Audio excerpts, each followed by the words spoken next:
Hello everyone, welcome to my new video. ഇന്ന് നമ്മൾ വന്നിരിക്കുന്നതെന്ന് വെച്ചാൽ ഒരു കന്നഡ കല്യാണം കൂടാൻ വേണ്ടിയിട്ടാണ്.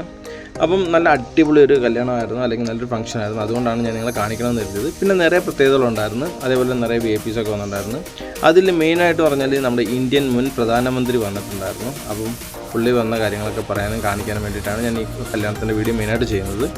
അപ്പം ഇതെന്ന് വെച്ചാൽ നല്ല അടിപൊളി ഫംഗ്ഷനാണ്, ഫുൾ റെഡ് തീമിൽ സെറ്റ് ചെയ്തിരുന്നത്. അതേപോലെ തന്നെ ഇതിൻ്റെ ഇൻവിറ്റേഷൻ ആണെങ്കിൽ അടിപൊളിയായിരുന്നു. നമുക്കെന്ന് വെച്ചാൽ ഒരു ഷർട്ടിൻ്റെ തുണി, ഒരു പാൻറ്റിൻ്റെ തുണി, അതിനൊക്കെ തന്നെ ഒരു സാരി, പിന്നെ അതിൻ്റെ കൂട്ടി ഗിഫ്റ്റ്, ഇങ്ങനെയൊക്കെ വെച്ചിട്ടായിരുന്നു നമുക്കിത് ഇൻവിറ്റേഷൻ പോലും ചെയ്തത്. അതുപോലെ തന്നെ എടുത്തു പറയേണ്ട ഒരു കാര്യം എന്ന് വെച്ചാൽ ഈ ഫംഗ്ഷൻ 3 ദിവസമായിരുന്നു, ശനി, ഞായർ, തിങ്കൾ. അതിൽ ശനിയാഴ്ച എന്ന് വെച്ചാൽ ഹൽദി, മെഹന്തി, സംഗീതം, അങ്ങനെ 2-3 പരിപാടികളായിരുന്നു. അതിന് ഞാൻ വന്നിട്ടില്ലായിരുന്നു. അതേപോലെ തന്നെ ഇത് ഞായറാഴ്ച ഫംഗ്ഷനാണിത്. ഞായറാഴ്ച എന്ന് വെച്ചാൽ റിസപ്ഷനാണ്, തിങ്കളാഴ്ച കല്യാണം. നമ്മുടെ നാട്ടിലേക്ക് എന്ന് വെച്ചാൽ തിങ്കളാഴ്ച കല്യാണം ആണെങ്കിൽ തിങ്കളാഴ്ച കല്യാണം കഴിഞ്ഞിട്ടല്ലേ റിസപ്ഷൻ നടത്തും. ഇവിടെ എന്ന് വെച്ചാൽ തലേന്ന് റിസപ്ഷൻ. അപ്പോൾ അതിനൊക്കെ തന്നെ വന്ന ഉടനെ തന്നെ അവിടെ പ്ലേ സ്റ്റേഷൻ സെറ്റ് ചെയ്തിട്ടുണ്ടായിരുന്നു കുട്ടികൾ കളിക്കുന്ന. അപ്പം നമ്മൾ നേരെ അവിടെ പോയി. ഓൾമോസ്റ്റ് ഞാൻ കണ്ടിട്ട് കാര്യം എന്ന് വെച്ചാൽ ഇവിടെ നിറയെ മാതാപിതാക്കൾ ഇവിടെ തന്നെ ആയിരുന്നു കല്യാണം കൂടിയത്, അതായത് റിസപ്ഷന് വന്നത്. അതായത് ഈ പെണ്ണിൻ്റെയും ചെക്കൻ്റെയും ഏറ്റവും അടുത്ത റിലേറ്റീവ്സ് പോലും കുട്ടികളുള്ളത് കാരണം കുട്ടികളുടെ കൂടെ ഇവിടെ തന്നെ ആയിരുന്നു. കുട്ടികളിത് രജിസ്ട്രേഷൻ കൊണ്ട് ഞാൻ പോകില്ലല്ലോ. അപ്പോൾ അതേപോലെ തന്നെ വരുന്ന വഴിക്ക് തന്നെ 2 വെൽക്കം ഗേൾസ് ഉണ്ടായിരുന്നു. അവരെന്ന് വെച്ചാൽ ഈ നിൽക്കുന്നതാണ് അവർ, പാവത്തുങ്ങളെ ഏറെ കയറ്റി നിർത്തിയിരിക്കുകയാണ്. അപ്പം അത് കഴിഞ്ഞിട്ട് നിൽക്കുന്നതാണ് പെണ്ണും ചെറുക്കനും. അതിനൊക്കെ തന്നെ അവർ കയറി വരുന്ന സമയത്ത് തന്നെ ഡാൻസേഴ്സ് കൂടെ ഉണ്ടായിരുന്നു. അവരെ കറക്റ്റ് ആനയിച്ച് സ്റ്റേജിൽ കൊണ്ടുവന്നാക്കി. ഡാൻസ് കഴിഞ്ഞിട്ടില്ല. അപ്പോൾ ഇതെന്ന് വെച്ചാൽ കുട്ടികളുള്ള കാരണം നമ്മൾ ഇവിടെ തന്നെ നിന്ന് വീഡിയോ എടുക്കേണ്ടി വന്നു. കാരണം വെച്ചാൽ പ്ലേ സ്റ്റേഷൻ വിട്ട് കുട്ടികൾ വരില്ലല്ലോ. അതുപോലെ തന്നെ കയറി വരുന്ന സമയത്ത് എന്ന് വെച്ചാൽ ഒരു ഫോട്ടോ ബൂത്ത് ഉണ്ടായിരുന്നു. എന്ന് വെച്ചാൽ നമ്മൾ ഈ കല്യാണത്തിന് വരുന്ന ഓൾമോസ്റ്റ് എല്ലാവരും കപ്പിൾസായിട്ട് അവിടെ നിന്നിട്ട് ഫോട്ടോ എടുക്കുക. അപ്പം ഫോട്ടോ എടുക്കുന്ന സമയത്ത് അവർ അന്നേരം തന്നെ പ്രിന്റ് നമുക്ക് തരും.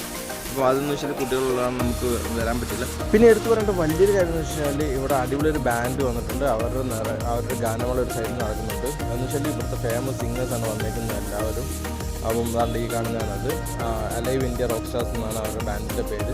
അതിൽ വന്നേക്കുന്ന എല്ലാന്ന് വെച്ചാൽ അടിപൊളി പേരുകെട്ട പാട്ടുകാരാണ്. പിന്നെ ഞാൻ തമിഴ്നാട്ടിൽ പറഞ്ഞിരുന്ന കണക്ക്, അല്ലെങ്കിൽ നേരത്തെ പറഞ്ഞിരുന്ന കണക്ക്, മുൻ ഇന്ത്യൻ പ്രധാനമന്ത്രി കല്യാണത്തിന് വന്നെന്ന് പറഞ്ഞില്ല, അത് ഇദ്ദേഹമാണ്. ദേവഗൗഡ എന്നാണ് പുള്ളിയുടെ പേര്. എത്ര പേർക്ക് അറിയാം ഇദ്ദേഹം 1 വർഷം ഇന്ത്യയുടെ പ്രധാനമന്ത്രി ആയിരുന്നു എന്ന്? കാര്യം എനിക്കറിയില്ലായിരുന്നു. ഞാൻ ഫസ്റ്റ് ടൈമാണ് ഇദ്ദേഹത്തിന് എല്ലാവരും എടുത്തുകൊണ്ട് വരുന്നത്. നിറയെ പോലീസുകാർക്ക് കൂടെ വന്നപ്പോഴത്തേക്ക് ഞാൻ തിരക്കി ഇത് ആരാന്ന് ചോദിച്ചപ്പോൾ അവരിന്നൊരു പറഞ്ഞ് ദേവഗൗഡയെന്ന്. അങ്ങനെ ഞാൻ ഗൂഗിളിൽ സെർച്ച് ചെയ്ത് നോക്കിയപ്പോഴത്തേക്കാണ് 96 to 97 പുള്ളി നമ്മുടെ ഇന്ത്യൻ പ്രൈം മിനിസ്റ്റർ ആയിരുന്നു. അത് കഴിഞ്ഞ് നമ്മൾ നേരെ നമ്മുടെ ലക്ഷ്യത്തിലെത്തി. വേറെ ഒന്നുമല്ല, നമ്മൾ ഏത് കല്യാണത്തിന് വേണ്ടി നമ്മുടെ ലക്ഷ്യം എന്ന് വെച്ചാൽ ആഹാരമാണല്ലോ. നമ്മൾ നേരെ ഫുഡിൻ്റെ അടുത്ത് വന്നു. ഫുഡെന്ന് വെച്ചാൽ പല വെറൈറ്റീസ്, അതിന് ഫുൾ വെജ് ആയിരുന്നു. അതായത് നോൺ വെജ് ഒന്നുമില്ല, ഫുൾ വെജ്, സ്വീറ്റ്സ്, അങ്ങനെയുള്ള ഫുൾ വെറൈറ്റീസ്, ഫ്രൂട്ട്സ്. അതിനൊക്കെ കുട്ടികൾക്ക് ഏറ്റവും അടിപൊളി പറ്റിയ ഏരിയ ആയിരുന്നു. അവൻ്റെ മോള് നല്ല രീതിക്ക് ബോഡി നമ്മൾ എൻജോയ് ചെയ്തു. ഞാനും 2-3 റൗണ്ട് എല്ലാത്തിൻ്റെയും ടേസ്റ്റ് നോക്കി, എല്ലാ ഐറ്റം ടേസ്റ്റ് ചെയ്തിട്ടാണ് നമ്മൾ ഇവിടുന്ന് പോയത്. പിന്നെ അത് കഴിഞ്ഞിട്ട് നമ്മുടെ നാട്ടിലൊക്കെ എന്ന് വെച്ചാൽ കല്യാണത്തിന് നാരങ്ങ കൊടുക്കില്ല. അതേപോലെ നാരങ്ങയ്ക്ക് പകരം ഇവിടെ തേങ്ങയാണ് കൊടുക്കുന്നത്. ആ കവറിലിട്ടിട്ട് അങ്ങനെ കൊടുക്കും. പിന്നെ ഫുഡിൻ്റെ അവിടെയൊക്കെ ഫുൾ റൗണ്ട് അടിച്ച് നേരെ വീണ്ടും തിരിച്ച് നേരെ വന്ന് അവിടെ വന്നിട്ട് പാട്ട് കേൾക്കാൻ തുടങ്ങി. ഇത് ഇവിടുത്തെ ഫേമസ് ഒരു സിംഗറാണ്. അവരുടെ പേര് അർച്ചന ഉടുപ്പനാണ്. അവർ അടിപൊളി പാട്ടെന്ന് വെച്ചാൽ ഒരു രക്ഷയില്ല കേട്ടോ. അടിപൊളി അവരുടെ വോയിസൊക്കെ, നല്ല പാട്ടും. അപ്പോൾ അതെല്ലാം കഴിഞ്ഞ് നിറയെ വേറെ 2-3 സിംഗേഴ്സും ഉണ്ടായിരുന്നു. അതിൽ ഈ കുട്ടി അടിപൊളിയായിട്ട് പാടി. അത് കണക്ക് തന്നെ പിന്നെ അവിടെ ഹൈറ്റ് കുറഞ്ഞിട്ടൊരു പാട്ട് കേട്ടിട്ടുണ്ടായിരുന്നു. ഒരു രക്ഷയില്ല. പിന്നെ അങ്കിത കുണ്ടെന്നും പറഞ്ഞിട്ട് വേറൊരു ഫേമസ് സിംഗർ ഉണ്ടായിരുന്നു. അവരുടെയും പാട്ടുകളൊക്കെ കേട്ട് കുറേ പാട്ടുകൾ റെക്കോർഡ് ചെയ്തിട്ടുണ്ടായിരുന്നു. പക്ഷേ അതൊന്നും ഇടാൻ പറ്റില്ല, വേറെ ഒന്നും കൊണ്ടല്ല, അത് കോപ്പിറൈറ്റ് വരും. അതുകൊണ്ടാണ് ഞാൻ ഇതിനകത്ത് ഇടാഞ്ഞത്. എന്ന് വെച്ചാൽ ഒരു രക്ഷയില്ലാത്ത പാട്ടുകളായിരുന്നു.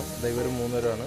കുറച്ച് നേരം അവിടെ ഇരുന്ന് ഇവരുടെ പാട്ടൊക്കെ കേട്ട് അത് കഴിഞ്ഞ് പെട്ടെന്ന് തന്നെ ഇറങ്ങി. വേറെ ഒന്നും കൊണ്ടല്ല, നെക്സ്റ്റ് ഡേ കല്യാണത്തിന് വരണമല്ലോ. അപ്പം ഇതേ ഓഡിറ്റോറിയത്തിൽ വെച്ചിട്ടാണ് കല്യാണവും.